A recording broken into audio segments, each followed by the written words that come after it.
Dan adab yang ke-22 bahawa jangan menentukan imam akan dirinya dengan doa dalam qunut subuh. Allahumma hdini fiman hadait wa afini fiman afait wa tawallani fiman tawallait. Ni untuk dia. Hak yang tak reti bahasa Arab, amin amin amin. Tu kata tak, orang kata apa, buat juga tak ada masalah apa, tidak berdosa. Tapi dapat kat dia suruh amin untuk imam seorang, dia kata puas aku hari ni aku perkena dengan anak jemaah aku, doa bagi kat aku, kan dia pada juga. Kan kunut subuh atau kunut terpada nisfu akhir pada bulan Ramadan. Ni bulan Ramadan tak lama dah ni kan, maknanya kunut pada akhir Ramadan tersebut kan. Maksudnya bila doa kunut maka kita kena letakkan jamak dengan lafaz dhamir jamak. Ramadan dan hanya sungguhnya sunat dibaca dengan dhamir jamak. Jamak ni apa dah? Iaitu katanya Allahumma hdina fiman hadait wa afina. Fina tu maksudnya kami. Kalau ni tu ataupun tu aku. Kalau na kami. Kan sebab tu bila kita doa Rabbana atina, Rabbana hablana min azwajina, Rabbana taqabbal minna du'aana. Kalau ada ni tu sebut, apa perembang elok. Tak gitu imam saja tukar supaya kita doa bagi tu imam ni dia doa tersebut supaya dia dapat bini nombor 2. Kena dah kat aku. Allah marzuqni zaujatan thaniyah. Dekat waktu orang faham tu imam ulang kali, jangan bubuh ni, kami pun nak juga. Kan buh nak. Tu imam kutip ada juga faham bahasa Arab, ingat ke tak faham semua, ingat ke aku seorang tu yang aku buh ni tu. Kan Allah marzuqni, Allah marzuqna, kan ni contohlah. Kan maksud dia jangan sekali-kali kita menggunakan dhamir untuk diri dah. Baik. Hingga akhir, dan sunat bagi imam menyaringkan akan kunut itu, dan sunat bagi orang yang sembahyang sendirinya memperlahankan akan membaca kunut itu. Baik ketika kita sembahyang berjemaah, sunat imam untuk menyaringkan Allahumma hdina fiman hadait wa afina fiman afai wa tawallana fiman tawallait. Maka disunatkan untuk nyaringkan. Kalau kita sembahyang dalam keadaan keseorangan, seorang-seorang, slow, kan, slow, perlahankan kan bacaan kita Allahumma hdina. Slow tersebut supaya kita mendengar akan telinga kita. Allahumma hdina fiman hadait wa afina fiman afait, memadai hak yang tu kan. Baik. Dan sunat bagi makmum ketika itu mengata amin. Bila kata na tersebut amin. Melainkan pada kata imam fa innaka la taqdi wa la yuqda alaik, ini kita tidak perlu kata amin, kita hanya ikut. Selalunya sampai bila kita fa innaka taqdi wa la yuqda alaik tersebut, maknanya kita hak itu imam slow dan kita pakat baca kan, tu tak ada masalah apa kan. Tapi kalau kita tak mau baca, kita kata haqqan. Arab ni kalau kita pergi mayang depa bila satu benda sanaan, hak yang ni kerani sana, ni maksudnya memuji kan. Tapi kita hari ni kadang ni bila baca doa ni, ya Allah ya Tuhan kami, sesungguhnya kami berada di satu kawasan yang cukup indah, tenteram, aman, sentosa, bahagia kami, ya Allah kami berada di satu tempat yang penuh dengan kedamaian, amin. Tak kenalah tu, hak yang tu pujian kan. Kita kata haqqan, benar ya Allah, benar. Okey, fa innaka taqdi wa la yuqda alaik hingga akhirnya. Maka iaitu sunat bagi makmum mengata seperti yang dikata oleh imam itu, kita ikut kan. Fa innaka taqdi wa la yuqda alaik wa innahu la yazillu man walait wa la ya'izzu man adait. Kan kita baca balik kan. Kemudian sampai wa nastaghfiruka wa atubu ilaik, yang tu tak apalah, imam baca balik kan, kita kata amin. Baik, yang dikata oleh imam itu, dan sunat bagi imam dan makmum dan orang yang sendirinya menaruhkan akan kedua tapak tangannya ke langit. Ini ada 3 hukum kan. Dalam mazhab Imam Syafi'i sendiri yang disebut oleh Imam Nawawi rahimahullahu ta'ala. Pendapat yang ketiga iaitu dia tidak mengangkat tangan, tetapi ia membaca qunut. Itu dalam mazhab Syafi'i pendapat yang ketiga. Kan, okey, Allah bila kata i'tidal, sami Allahu liman hamidah, rabbana walakal hamdu, tangan berada di sisi, dia baca Allahumma hdina fi man hadait wa afina fi man afait, tidak mengangkat tangan tersebut. Itu juga dalam mazhab Imam Syafi'i. Jangan kata orang buat macam tu selagi tu Wahabi tu tak angkat tangan. Tak, ada pendapat. Manakala pendapat yang kedua, dia angkat tangan. Dia angkat tangan, kemudian bila kata habis, fa wa nastaghfiruka wa atubu ilaik wa sallallahu ala sayyidina Muhammad wa ala alihi wasahbihi wasallam wa baraka wa sallam, ka ikut, kemudian dia mengaminkan. Itu pandangan yang kedua.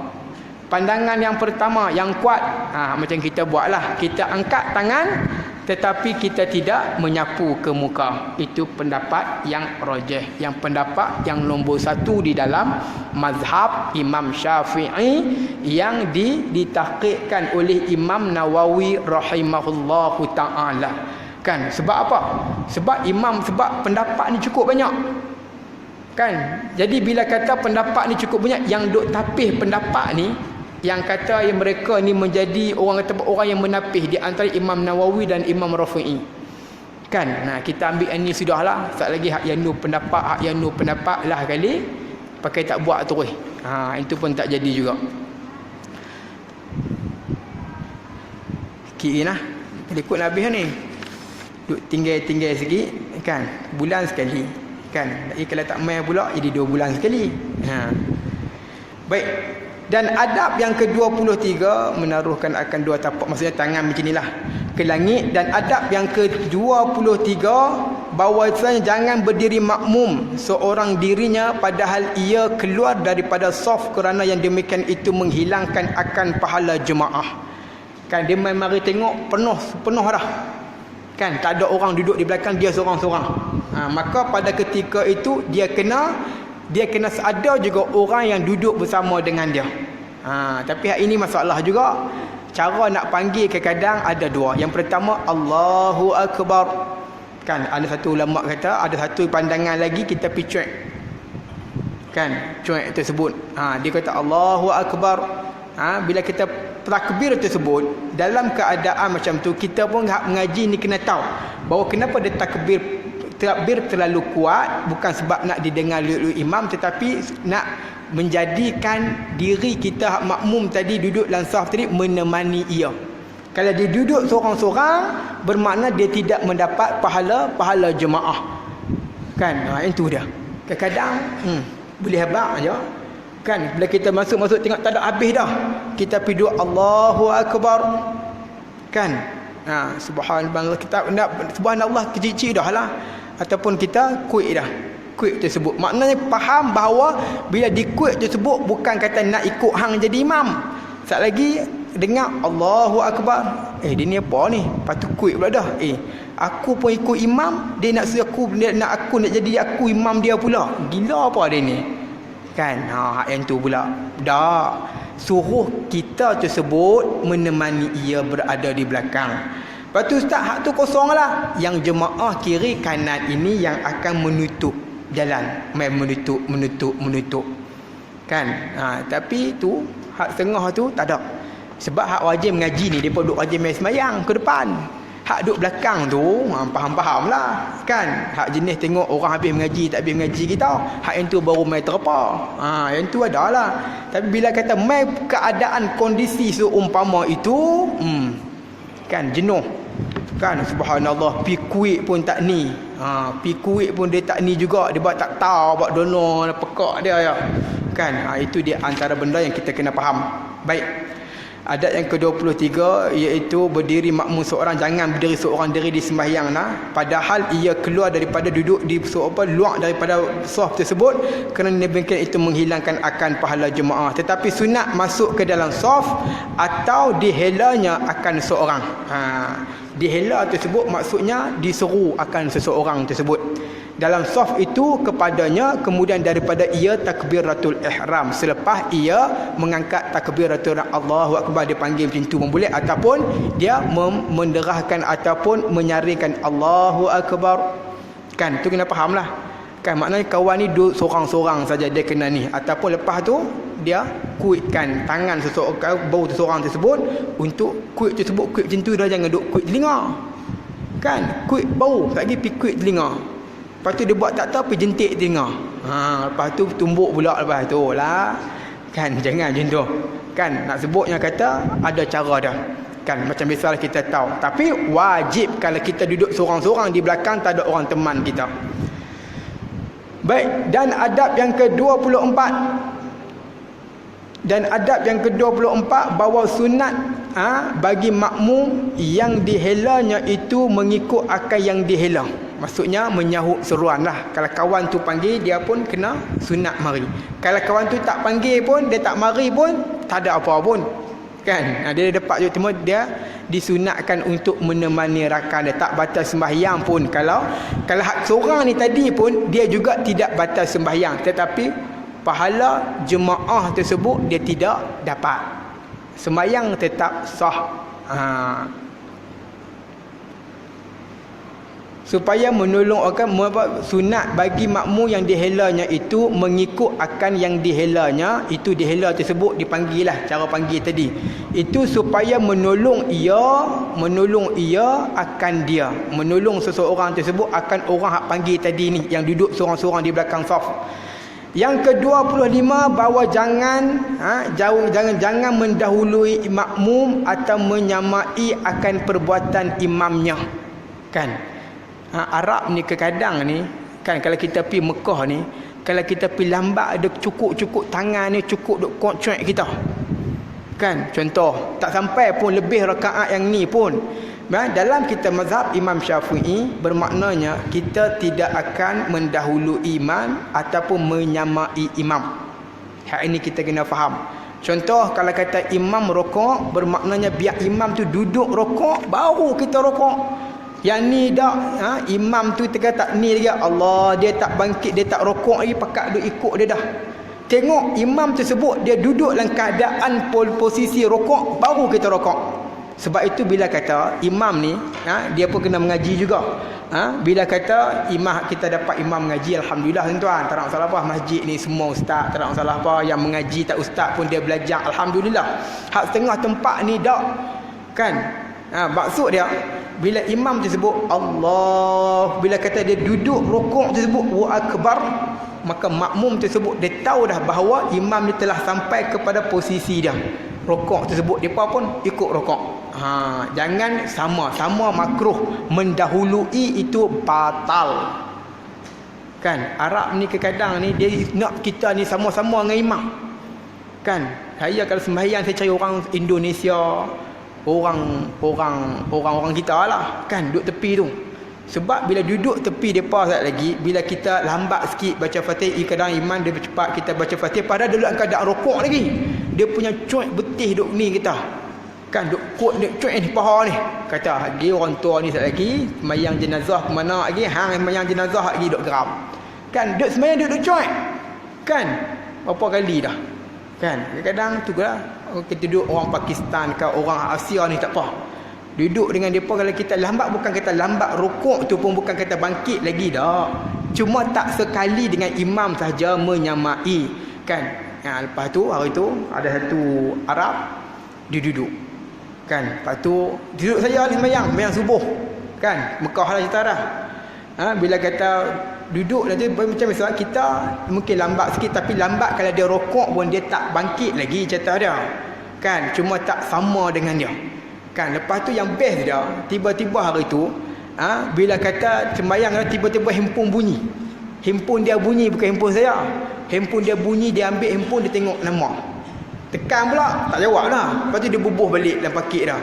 Kan, kemudian kita ni hak lambat ni, dia duduk cuek kita. Habis sembahyang dia kata, aku nak abang sikit kat hang, sebagai seorang Islam kita kena tolong-menolong. Kan, sebab kita nak mentegur. Dia kata, apa kenapa dia kata? Hang tadi ni tidak berserta dengan imam, batal sembahyang. Dia kata kami yang doa di mazhab Syafi'i, saya kata kami ni kalau lambat 3 rukun yang pendek baru batal sembahyang kami dalam keadaan sembahyang berjemaah kata. Tapi kami ni kalau macam hang duduk angkat telefon bergerak lebih 3 kali, itu yang batal.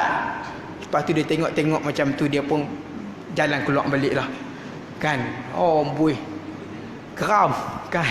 Kita kalau tengah sembahyang ni, orang lintas depan kita, orang pi cuek-cuek tak tentu hala macam tadi tu, yang tu dia darah dia naik tiba-tiba kan. Yang tu dia naik marah betul. Jadi memang tu kalau kata silap hari bulan tu berhenti sembahyang dulu kata kena penampak dulu lah. Kalau budak kena penampak dah, lebih orang tua aja kan.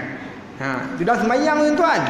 Tapi itu di antara pendek katanya, ramai orang hari ini beramal bukan dengan ilmu daripada sebenar, tapi mengikut-ikut. Sebab tu kita kena belajar kan.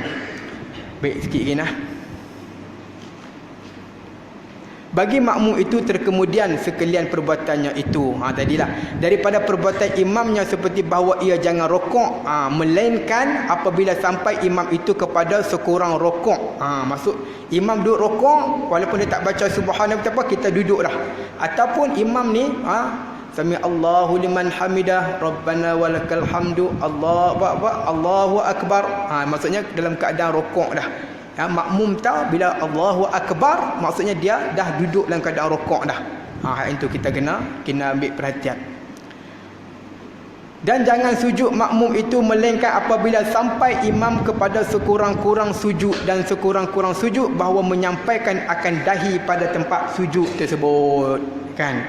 Maksud dia bila kata imam sampai dahi kepada tempat sujud, maka Allahu akbar, baru tersebut sampai dah imam di tempat sujud, kita pun baru ikut sujud imam. Itu yang sebenarnya. Kadang-kadang imam dia tak mengaji ni kan, dia baru nak sujud Allahu akbar, bergerak lagi, hak leleng pun pakat duk ikut. Itu kita bimbang kan, kita bimbang benda tu berlaku kan. Bila kata nak paling mudah, bila kita duduk tempat posisi kita, rokok ke, sujud ke, apa sekata syahud ke, duduk antara dua sujud ke, makna kita dah duduk dalam keadaan sempurna Allahu akbar kan, sudah kan. Itu dah. Sebab tu bila kita bangkit daripada rokok, daripada sujud tadi, nak pergi kepada qiyam, Allahu akbar. Bila Allahu akbar tersebut dah. Itu yang kita kena ambil perhatian lah kepada orang yang nak menjadi imam. Baik, jadi saya ingat sekadar tu dapat sampaikan pada malam